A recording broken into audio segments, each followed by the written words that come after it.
রাঙ্গানিতে ভয়ে কাঁপাকাঁপি শুরু হয়েছে আমেরিকার।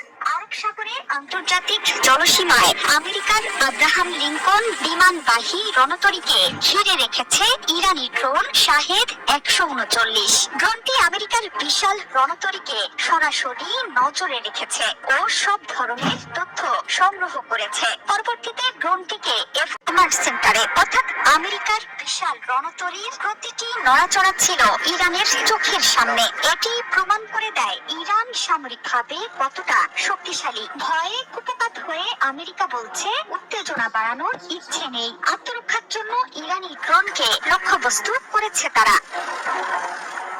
প্রশ্ন থেকেই যায় যে ড্রোন মিশন সফল করে নিরাপদে তথ্য পাঠিয়েছে সেটি ভূপাতিত করার দাবি কি আদৌ বড় কোনো সামরিক সাফল্য, নাকি মশা মারতে কামান দাগার মতো একটি ছোট ড্রোনকে নামিয়ে নিজেদের অক্ষমতা ঢাকার চেষ্টা মাত্র?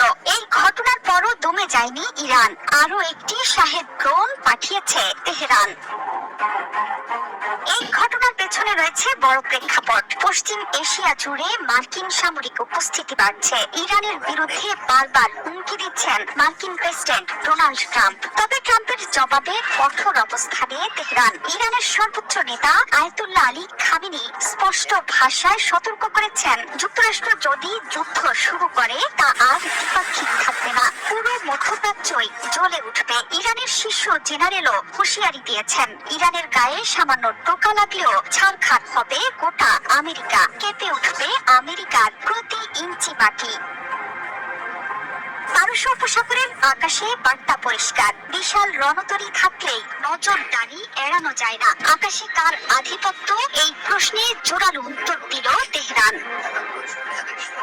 শাহেদ 139 কোন সাধারণ নজরদারি যন্ত্র নয়, এটি মধ্যপ্রাচ্যের সবচেয়ে নির্ভরযোগ্য সামরিক ড্রোনগুলোর একটি। একটানা প্রায় 24 ঘন্টা আকাশে থাকতে সক্ষম এই ড্রোন রিয়েল টাইমে পাঠাতে পারে ছবি, ভিডিও ও গোয়েন্দা তথ্য।